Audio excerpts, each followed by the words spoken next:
சில நேரங்கள்ல உங்க மைண்ட் ஒரு பிரேக் இல்லாத வண்டி மாதிரி ஓடிக்கிட்டே இருக்கும். அத நீங்க கவனிச்சிருக்கீங்களா? கண்டிப்பா. அதுவும் நைட் நேரத்துல அது ரொம்ப அதிகமா இருக்கும். ஆமா. ராத்திரி படுக்கையில படுத்திருப்பீங்க. உடம்பு ரொம்ப டயர்டா இருக்கும். ஒரு நல்ல தூக்கம் வேணும்னு நினைப்பீங்க. ஆனா மூளைக்குள்ள ஒரு பெரிய விவாதமே நடந்துகிட்டு இருக்கும். நேத்து ஆபீஸ்ல நடந்த சின்ன பிரச்சனையில ஆரம்பிச்சு பல விஷயங்கள் ஓடும். எக்ஸாக்ட்லி. 10 வருஷத்துக்கு முன்னாடி யாரோ ஒருத்தர் உங்கள அவமானப்படுத்தின ஒரு வார்த்தை, இல்லனா நாளைக்கு என்ன சமைக்கிறதுங்கிற சாதாரண கவலை, இப்படி சம்பந்தமே இல்லாம பல விஷயங்க ஒண்ணு மாத்தி ஒண்ணு வந்துகிட்டே இருக்கும். உண்மைதான்.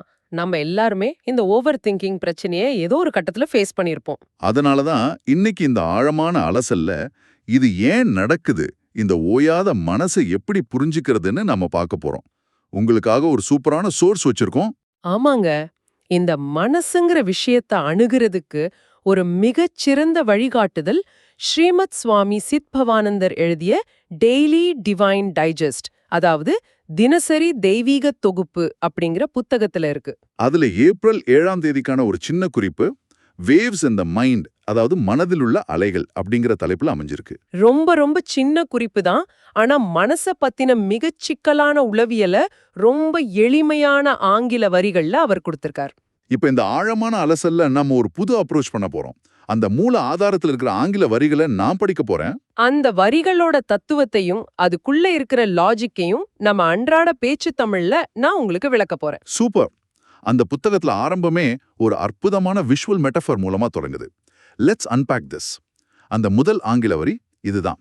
The mind is compared to a lake. Thought waves in the one is similar to the water wave in the other. இப்போ இத நம்ம வாழ்க்கையோட பொருத்தி பார்ப்போம். மனச ஒரு பெரிய ஏரிக்கு ஒப்பிடுறாங்க. இப்போ ஒரு ஏரிய கற்பனை பண்ணிக்கோங்க. தண்ணீர் ரொம்ப அமைதியா இருக்கு. எந்த சலனமும் இல்லாம ஒரு கண்ணாடி மாதிரி இருக்கு. கரெக்ட். அந்த நேரத்துல ஒரு பலமான காத்தடிக்குது அல்லது யாரோ ஒரு கல்ல தூக்கி அந்த தண்ணியில போடுறாங்க. என்ன நடக்கும்? அந்த அமைதியான தண்ணியில அலைகள் உருவாகும். அதேதான். அந்த அலைகள் ஏரியோட ஒரு மூலையில இருந்து இன்னொரு மூலைக்கு பரவும். இதே மெக்கானிசம் தான் நம்ம மனசுலயும் நடக்குது. ஓஹோ, அதாவது வெளியிலிருந்து வர்ற தூண்டுதல்கள் தான் அந்த கல்லு மாதிரி சொல்றீங்களா? எக்ஸாக்ட்லி. மனசுங்கிற ஏரியில வெளியில இருந்து வர ஒரு காட்சியோ ஒரு சத்தமோ அல்லது ஒரு வாசனையோ உரசும்போது அங்க உருவாகிற அந்த அலைகள் தான் நாம நினைக்கிற எண்ணங்கள். ரொம்ப தெளிவா புரியுது. நான் ரோட்ல நடந்து போயிட்டு இருக்கும்போது ஒரு பேக்கரியில இருந்து கேக் வாசனை வருது. உடனே என் மனசுல சின்ன வயசுல நான் சாப்பிட்ட கேக் ஞாபகம் வருது, என் நண்பர்கள் ஞாபகம் வருது. ஆமா, அந்த ஒரு வாசனை உங்க மனசுங்கிற ஏரியால ஒரு பெரிய அலையை உருவாக்கிடுது. சரி, இந்த அலைகள் உருவாகிறதுனால என்ன பிரச்சனை? அது அடுத்த வரியில இருக்கு, நான் படிக்கிறேன். Thoughts screen the self as waves screen the bed of the lake from view. Man soars up in bliss as he stills the thought waves. இந்த இடத்துல ஸ்கிரீனிங் த செல்ஃப், அதாவது தன்னை மறைத்தல் அப்படிங்கிற ஒரு ஆழமான கான்செப்ட் வருது. இதை எப்படி புரிஞ்சிக்கலாம்னா, ஒரு நிமிஷம், இது எப்படி இருக்குன்னா, ஒரு பெரிய நீச்சல் குளத்துல நிறைய பசங்க குதிச்சு சத்தம் போட்டு விளையாடிட்டு இருக்காங்க. ஆமா, தண்ணி பயங்கரமா கலங்கி போயிருக்கும். அந்த நேரத்துல நம்ம ஒரு கேமராவை வச்சு குளத்தோட அடிப்பகுதியில இருக்கிற டிசைனை தெளிவா படம் எடுக்க நினைச்சா முடியாது இல்லையா? தண்ணி அமைதியா கண்ணாடி மாதிரி இருந்தாதான் அடிப்பகுதி தெரியும். மிகச்சரியான உதாரணம். இங்க அந்த ஏரியாவோட அடிப்பகுதி தான் நம்மோட உண்மையான இயல்பு, அதாவது செல்ஃப் அல்லது ஆன்மா அப்படின்னு சொல்லலாம். ஓ, அந்த உண்மையான இயல்பு அமைதியானதுன்னு சொல்றீங்களா? ஆமா, அது எப்பவுமே அமைதியானது, ஆனந்தமானது. ஆனா நம்ம மனசுல எப்பவும் எண்ணங்கள் அலையடிச்சுக்கிட்டே இருக்கிறதால அந்த உண்மையான அமைதியை நம்மால பார்க்க முடியல. அந்த அலைகள் நம்ம அமைதியை திரையிட்டு மறைச்சிடுது. அதனாலதான் தாட்ஸ் ஸ்கிரீன் த செல்ஃப் அப்படின்னு சொல்றாங்க. எப்போ ஒரு மனுஷன் தம் மனசுல ஓடுற இந்த எண்ண அலைகளை நிறுத்தி மனச அமைதியாக்குறானோ அப்போ அவன் பேரின்பத்தை அடையறான்னு இந்த வரி சொல்லுது.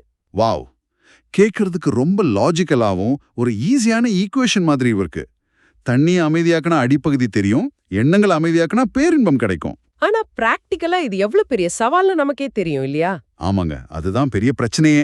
நான் என் மனசை அமைதியாக்கணும்னு முடிவு பண்ணி ஒரு அமைதியான அறையில கண்ணை மூடி உட்கார்ந்தா மைண்ட் அமைதியாறதுக்கு பதிலா வழக்கத்தை விட வேகமா ஓட ஆரம்பிக்குதே. அது நிறைய பேருக்கு நடக்கிறது தான். ஏன் என்னால என் எண்ணங்களை ஒரு கமாண்ட் கொடுத்து நிறுத்த முடியல? இதுக்கு மூல ஆதாரம் என்ன பதில் சொல்லுதுன்னு பாப்போம். அடுத்த வரி. Stilling the mind is well nigh impossible. Countless impressions remain suppressed in it. As the thoughts on the surface are vacated, those at the bottom rise up ceaselessly. இந்த இடத்துல அந்த புத்தகம் தத்துவத்தை விட்டுட்டு மனித மனதோட மிகச் சிக்கலான உளவியலுக்கு வருது. வெல் நை இம்பாசிபிள், அதாவது மனசை அமைதிப்படுத்துறதுங்கிறது கிட்டத்தட்ட சாத்தியமே இல்லாத ஒரு விஷயம்னு ரொம்ப ஓப்பனா ஒத்துக்கப்படுது. சாத்தியமே இல்லையா? அப்போ அவ்வளோதானே? அப்படி இல்ல. பிரச்சனை எங்க இருக்குன்னா நம்ம மேலோட்டமா ஓடுற எண்ணங்கள்ல கிடையாது. Countless impressions remain suppressed in it. அதாவது நம்ம மனசுக்கு அடியில புதைச்சு வைக்கப்பட்ட, அழுத்தி வைக்கப்பட்ட எண்ணங்களும் ஆசைகளும் காயங்களும் எண்ணிலடங்காத அளவுக்கு இருக்கு. இந்த சப்ரஸ்ட் இம்ப்ரெஷன்ஸ் எப்படி வேலை செய்யுதுன்னு கொஞ்சம் விளக்கமா சொல்ல முடியுமா? ஏன்னா நம்ம மறந்து போன விஷயங்கள் எப்படி நம்ம அமைதியை கெடுக்கும்? அங்கதான் விஷயமே இருக்கு. நம்ம மூளை எதையுமே முழுசா மறக்கறதில்ல. நம்ம சின்ன வயசுல சந்தித்த ஒரு பயம், நிறைவேறாத ஒரு ஆசை, யாரோ செஞ்ச துரோகம், சொல்ல முடியாத கோவம், இது எல்லாமே ஏரியோட அடியில சேறு மாதிரி தங்கி போயிருக்கு. அதாவது ஆழ்மனசுல ஒரு ஸ்டோரேஜ் மாதிரி இருக்கு. அதேதான். நம்ம அன்றாட வாழ்க்கையில பிஸியா இருக்கும்போது மேலோட்டமான எண்ணங்கள், அதாவது நாளைக்கு என்ன மீட்டிங், பில் கட்டணும் மாதிரியான விஷயங்கள் மனசை ஆக்கிரமிச்சிருக்கும். அந்த நேரத்துல அடியில இருக்கிற விஷயங்கள் அமைதியா இருக்கிற மாதிரி தோன்றும். ஓஹோ! அப்போ கண்ண மூடி தியானம் பண்ணும்போது என்ன ஆகுது? எப்போ நம்ம தியானம் பண்றேன்னு கண்ணை மூடி உட்கார்ந்து அந்த மேலோட்டமா ஓடுற எண்ணங்களை காலி பண்ண நினைக்கிறோமோ, அப்போ அங்க ஒரு வெற்றிடம் உருவாது, ஒரு வேக்யூம். Oh my God! அப்போ அந்த வெற்றிடத்தை நிரப்ப ஆமா, அந்த வெற்றிடத்தை நிரப்ப அடியில புதைஞ்சு கிடக்கிற அந்த ஆழமான எண்ணங்கள் ஒண்ணு பின்னாடி ஒண்ணா இடைவிடாம மேல வந்துகிட்டே இருக்கும். இது செம்ம பாயிண்ட்டுங்க. அப்போ நாம மைண்ட பிளாங்க் ஆக்குறோம்னு நினைக்கும்போது ஆக்சுவலா நாம ஒரு ப்ரெஷர் வேக்யூமை உருவாக்குறோம். அதனால தான் அமைதியா உட்கார்ந்த உடனே 10 வருஷத்துக்கு முன்னாடி நடந்த ஒரு தேவையில்லாத விஷயம் திடீர்னு ஞாபகத்துக்கு வருது. ஆமா, நீங்க அமைதியை தேடும்போது அடியில இருக்கிற குப்பைகள் எல்லாம் மேல வருது. இது ஒரு பெரிய முரண்பாடா இருக்கே. ஒரு பக்கம் எண்ணங்களை நிறுத்தினா ஆனந்தம்னு சொல்றாங்க, இன்னொரு பக்கம் எண்ணங்களை நிறுத்த முயற்சி பண்ணா அடியில இருக்கிற குப்பைகள் மேல வருதுன்னு சொல்றாங்க. இது எப்படி இருக்குன்னா ஒரு ஓட்ட விழுந்த படகுல மாட்டிக்கிட்ட மாதிரி இருக்கு. அந்த படகு உதாரணத்தை இன்னும் கொஞ்சம் விரிவுபடுத்தலாம். படகுக்குள்ள தண்ணி வருது.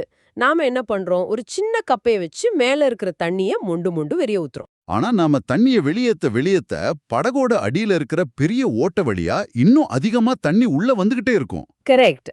அந்த மேலோட்டமான தண்ணிய வெளியேத்துறதுல எந்த பிரயோஜனமுமே இல்ல.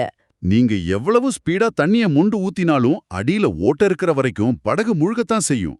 அப்போ மேலோட்டமான எண்ணங்களை அடக்க நினைக்கிற இந்த முயற்சியை விட்டுட்டு அடியில இருக்கிற அந்த ஓட்டைய எப்படி அடைக்கிறது? இந்த முடிவில்லாத போராட்டத்துக்கு என்னதான் தீர்வு? அதுக்கான ஆழமான உளவியல் தீர்வு அந்த புத்தகத்துல ரொம்ப அழுத்தமா தடித்த எழுத்துக்கள்ல கொடுக்கப்பட்டிருக்கு. Calmness prevails to the extent the mind's modifications are eliminated. அதாவது மனதின் மாற்றங்கள் எந்த அளவுக்கு ஒழிக்கப்படுகிறதோ அந்த அளவுக்கு அமைதி நிலவும். இங்க மைண்ட்ஸ் மாடிஃபிகேஷன்ஸ் அப்படிங்கிற ஒரு புது வார்த்தை வருது. இதுக்கு முன்னாடி எண்ணங்கள் பத்தி பேசணும், அழுத்தி வைக்கப்பட்ட பதிவுகள் பத்தி பேசணும். இப்போ இந்த மாற்றங்கள் அல்லது விகாரங்கள்னா என்ன? ஒரு எண்ணத்துக்கும் மனதின் மாற்றத்துக்கும் என்ன வித்தியாசம்? நல்ல கேள்வி. ஒரு எண்ணம் எப்படி உருவாகுதுன்னு அதோட ஆணிவேர பார்த்தோம்னா இந்த மாற்றங்கள் என்னன்னு புரியும். நம்ம முன்னாடி பேசின அந்த வாசனை உதாரணத்தையே எடுத்துப்போம்.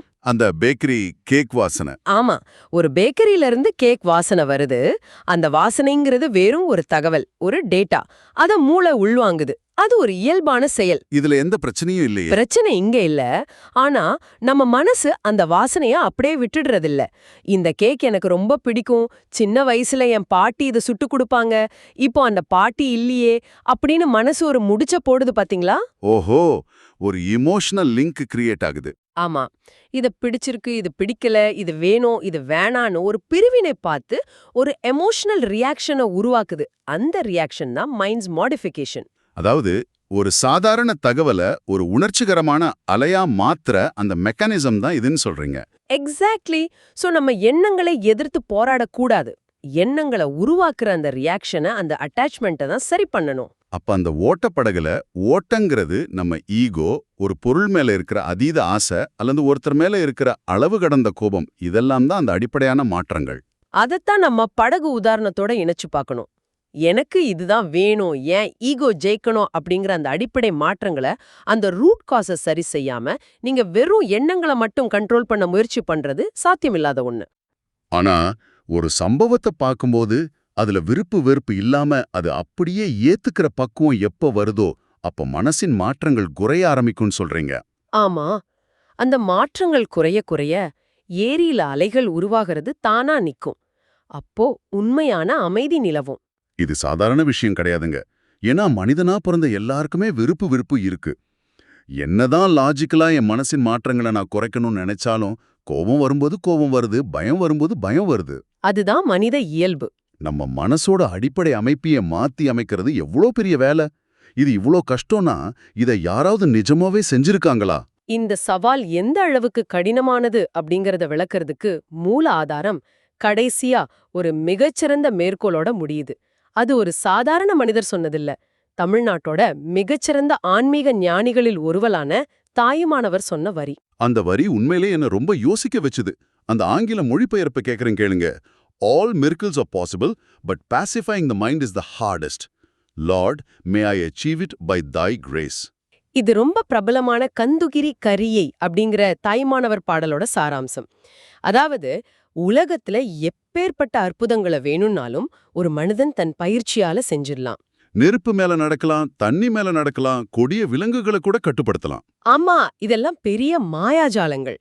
ஆனா தன் சொந்த மனசை அமைதிப்படுத்துறது இருக்கே, அதுதான் இந்த உலகத்திலே ரொம்ப ரொம்ப கடினமான செயல் அப்படின்னு ஒரு பெரிய ஞானியே வெளிப்படையா ஒத்துக்கிறாரு. இன்னைக்கு இருக்கிற நவீன உலகத்துக்கு இந்த வரி எவ்வளோ பொருத்தமா இருக்கு பாருங்க. ஒரு பக்கம் நம்ம விண்வெளிக்கு ராக்கெட் விடுறோம், ஆர்டிஃபிஷியல் இன்டெலிஜென்ஸ் மூலமா உலகத்தோட அறிவையே ஒரு கம்ப்யூட்டருக்குள்ள கொண்டு வர்றோம். பெரிய கார்ப்பரேட் சாம்ராஜ்யங்களை உருவாக்குறோம். அதேதான், வெளியில உலகத்தையே ஜெயிக்கிற மனிதர்கள் கூட ராத்திரியில தங்கள் சொந்த மனக்குழப்பத்துக்கிட்ட தோத்து போய் தூக்கம் வராம தவிக்கிறத பாக்குறோம். உலகத்தோட அத்தனை அற்புதங்களையும் சாதிச்ச மனிதனால தன் மனசின் அலைகளை நிறுத்த முடியல. அதுதான் யதார்த்தம். அதை விட முக்கியமான விஷயம் அந்த மேற்கோளோட கடைசி பகுதியில இருக்கு. Lord may I achieve it by thy grace. இறைவா உன்னோட அருளால நான் அதை சாதிக்கணும் அப்படின்னு அவர் யாசிக்கிறார். இதுல என்ன சொல்ல வர்றாரு? இதுல ஒரு பெரிய சைக்கலாஜிக்கல் இன்சைட் இருக்கு. நம்ம எண்ணங்களோட போராடும் போது என்ன ஆகுது, நான் என் மனசை அடக்க போறேன் அப்படிங்கிற எண்ணமே இன்னொரு ஈகோவா, இன்னொரு மனமாற்றமா உருவெடுக்குது. ஓ, நான் அமைதியாகணும்னு வெறியோட போராடுறது அமைதிக்கு எதிரான செயல். ரொம்ப சரியா சொன்னீங்க. அதனாலதான் ஏன் மனித முயற்சியால மட்டும் அந்த அடியில இருக்கிற குப்பைகளை முழுசா கிளீன் பண்ணிட முடியாது? அதை சாதிக்க ஒரு சரணடைதல் தேவை, ஒரு பிரபஞ்ச சக்தி அல்லது இறைவனின் அருள் தேவைப்படுதுன்னு தாயமானவர் உணர்ந்திருக்காரு. அதாவது அமைதிய ஒரு டார்கெட் மாதிரி செட் பண்ணி அதை போராடி ஜெயிக்க முடியாது. போராடுற தன்மையை விட்டுட்டு மனசின் இயல்பை புரிஞ்சுக்கிட்டு அதை ஒரு சரணடைதலோட கையாளணும். கண்டிப்பா. இன்னைக்கு நாம பார்த்த இந்த சின்ன குறிப்பு மனச பத்தின எவ்ளோ பெரிய உளவியல ரொம்ப சிம்பிளா நமக்கு விளக்கி இருக்கு. ஆமா, முழு விவாதத்தையும் ஒரு முறை சுருக்கமா பாத்துரலாம். நம்ம மனசு ஒரு பெரிய ஏரி மாதிரி. வெளி உலக தூண்டுதல்கள்னால அங்கு உருவாகிற அலைகள் தான் எண்ணங்கள்.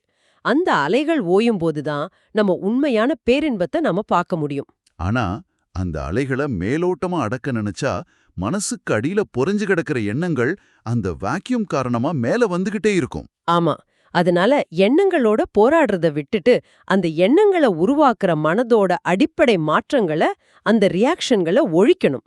இதை எந்த ஒரு உலக அற்புதத்தை விட செய்வது கடினமான ஒரு காரியம். அதனாலதான் இதுக்கு ஒரு உயர் சக்தியின் அருள் தேவைப்படுது. ஆங்கில மூலத்தோட அந்த ஆழமான வார்த்தைகளை நீங்க அதோட உளவியல் காரணங்களோட விளக்குனது இதை நம்ம புரிஞ்சுக்கிற விதத்தையே மாத்திருக்கு. நீங்க சரியா தியானம் பண்ணலங்கிறதுக்காக உங்க மனசு அலையல, மனித மனதோட கட்டமைப்பே அப்படிப்பட்டதுதான் அப்படிங்கிற அந்த வேலிடேஷன் கேட்கும் போதே ஒரு பெரிய ரிலீஃபா இருக்கு. எனக்கும் இந்த தலைப்புல பேசுனது ரொம்ப சந்தோஷமா இருக்கு. ஆனா இந்த ஆழமான அலசலை முடிக்கிறதுக்கு முன்னாடி உங்களுக்காக ஒரு புதிய சிந்தனையை நான் விட்டு செல்ல விரும்புறேன். மூல ஆதாரத்துல சொல்லப்பட்ட விஷயங்களை தாண்டி இது என் மனசுல எழுந்த ஒரு கேள்வி. சொல்லுங்க, கேப்போம். மேலே உள்ள எண்ணங்களை அகற்றினால் அடியிலுள்ள எண்ணங்கள் இடைவிடாமல் மேலே வந்துகிட்டே இருக்கும்னு பார்த்தோம். தன் மனதை முழுவதுமாக அமைதிப்படுத்துவது உலகத்தோட மிகப்பெரிய கடினமான செயல்னு தாய்மானவரே சொல்லிட்டார். அப்படி என்றால் நம்ம மனசை முழுவதுமாக காலியாக்குவது அத்தனை சுலபமில்லை என்றால், அந்த அலைகளை நிறுத்த முயற்சி பண்ணி தோத்து போறதுக்கு பதிலா அந்த அலைகளின் மீது எப்படி லாவகமாக சறுக்கி விளையாடுவது அப்படின்னு நம்ம ஏன் கத்துக்க கூடாது? ஓஹோ, how to surf the waves. ரொம்ப சுவாரஸ்யமான ஆங்கிள். ஆமா, கடல்ல ஒரு சர்ஃபர் அலை சறுக்கு விளையாடும்போது அவர் அந்த ராட்சச அலைய நிப்பாட்ட நினைக்க மாட்டார். அலை வர்றதை ஏத்துக்குவாரு, அந்த அலை மேல ஏறி பேலன்ஸ் பண்ணி அந்த அலையோட வேகத்தையே தன் பயணத்துக்கு பயன்படுத்துவார். சூப்பரான உதாரணம். நம்ம மனசுல எழும்புற எண்ண அலைகளையும் நாம அப்படி பார்க்கலாமா? கோபமோ பயமோ ஆசையோ அலைகளா வரும்போது அதை தடுக்காம, ஆனா அதுல மூழ்கி போகாம விலகி நின்னு அந்த அலை மேல எப்படி பயணம் செய்யறது? இத சற்று சிந்தித்து பாருங்கள். உங்க மனசுங்கிற ஏரியில எழும்புற அலைகளை புரிஞ்சிக்க இந்த ஆழமான தேடல் ஒரு தொடக்கமா இருக்கட்டும். தொடர்ந்து தேடுங்க. இந்த அலசலை உங்களோடு சேர்ந்து மேற்கொண்டதில் மிக்க மகிழ்ச்சி. மீண்டும் சந்திப்போம்.